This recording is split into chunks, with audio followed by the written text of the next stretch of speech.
Hey, welcome back to the second half of Timoteo TV with Week 3's picks. We're going to jump right into the second 2:30 game, which is the game of the week. We got the Raiders and the Jets. Chris, what you got for us? Yeah, I mean, surprise of all things. Raiders are 0-2, Jets are 2-0. This is the game of the week because it's really teacher versus student. It's Josh versus Rob. Interesting. I mean, here you go. You have the student taking his own stuff, and he's 2-0. And the teacher, it begins to put some questions out there. Who was really running that team last year? I think the Jets, they remind me a lot of the Packers when they first came into the league. When they came into the league, took everybody by surprise. They won the first 3 games. People thought, oh, my gosh, this is the greatest team to ever come to face the earth. Then they lost the rest of the season. Didn't win another game that year. This is exactly what's going to happen to the Jets. The Jets are going to win this week 25-20. But you heard it here first. It's going to be the last win they have of the season. They're going to lose out, may or may not make the grade 8. It just really depends on how it breaks down. If you win 3 games, you might get in, but not guaranteed. They're going to start 3-0. They're going to be in 3-5. Jets win this one 25-20, though. I think Josh is doing a great job over there with the Jets. I mean, they put their team together from scratch last second. But I just think that Rob has his number. He knows how Josh plays. He knows what kind of plays he's going to be calling on Saturday. And I just think that Rob is going to outsmart Josh coming in Saturday. And the Raiders are going to win a close one, 25-24, coming to an extra point. Yeah, man, the Jets have surprised me. I mean, going into this year, I thought maybe they'd start off 0-2. I would never. I mean, yeah, I would never imagine the Jets being 2-0.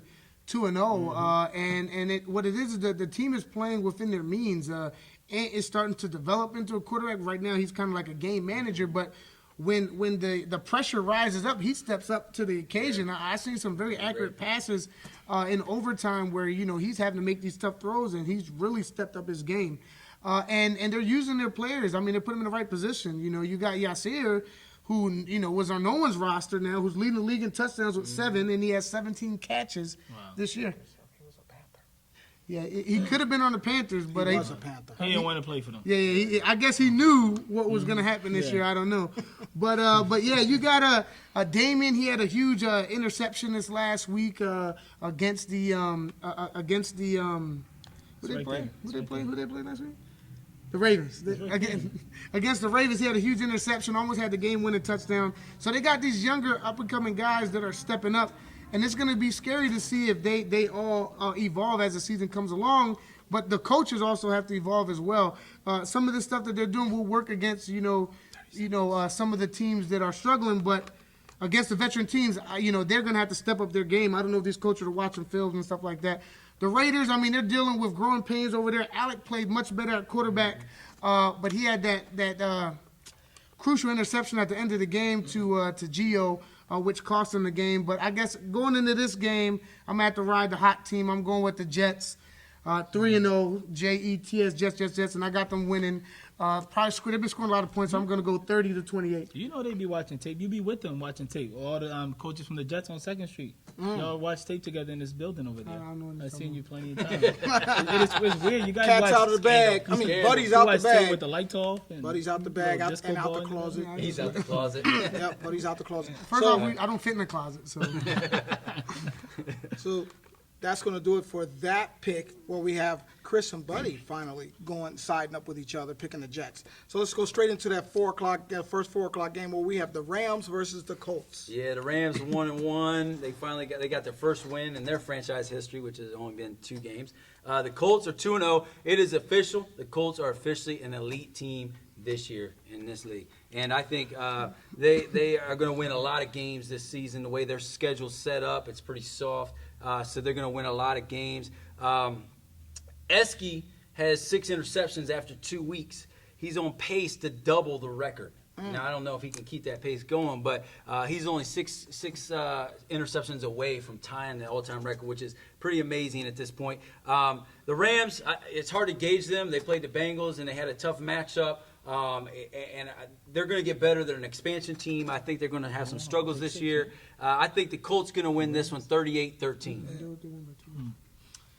Yeah, I mean, the Colts are my favorite team this year. I like what they're doing. Their quarterback is a really good quarterback. He's playing really well. SK is playing out his mind. He has 6 touchdowns and 6 interceptions in just 2 weeks. And I think this week he's going to have another 3 touchdowns and 2 interceptions.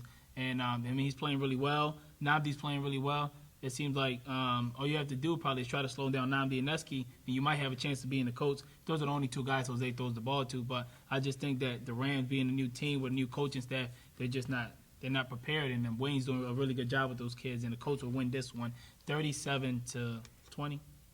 Yeah, I mean, I think you hit it right on the mark where you said the coaches have really stepped it up with the Colts. And that combination of Eski and Namdi is looking pretty unstoppable right now. They count for, I think, all but one touchdown that the Colts have scored all year long. So Jose, I mean, he's been playing phenomenal, but he has 2 targets that he's been hitting. If he can learn to spread the ball, I think, a little bit more, I think. Score 50. Yeah, I think they'll definitely be even more elusive as a team. But I'm not sure if he trusts his other receivers yet. You know, you got CJ in the backfield where he looked like he's building a relationship with, and some other guys. And then, you know, defensively they really stepped it up in the second half. So, I mean, I know I talked real bad about the Colts last week saying that they were overrated, but they proved me wrong this week. Now, whether they can hold their egos together and be a team for the rest of this year, I'm not sure if they can still do that. But we'll see as the season goes on, because I know they have some egos over there. But if they can squash that, I mean, they'll definitely be they could be a top 3 team. I think the Seahawks might be the ones that drop to 4. But the Rams, I mean, the Rams getting their first win, you know, that's huge for a franchise. It's hard to win in this league. They got their first win. Moses looking like a quarterback. He was parting the sea. Yeah, he ran a touchdown this week. You know, parting the sea. he's taking it real serious. And, you know, Jose, Xavier, Mark, and Kevin really played well as well. I don't know if the Rams are ready for what the Colts have yet. I had talked to Mike. He said that he's ready for this challenge, but I'm going to have to go with the Colts in this one. I got them winning 32-6. I just don't know if they're prepared for this level of competition yet. Great. So we got all 3 of you sweeping with the Colts. Let's go right into the Pac-9 versus the Bengals. Yeah, so this is, I'm not even going to say David and Goliath, because in David and Goliath, David wins. This is, I think if that's the case, Goliath's going to sit on David. Because Pac-9, they're undefeated, best team in the league, first on offense, first on defense by a long shot. Bengals are 10th on offense, 8th on defense. But this is an important game for both franchises.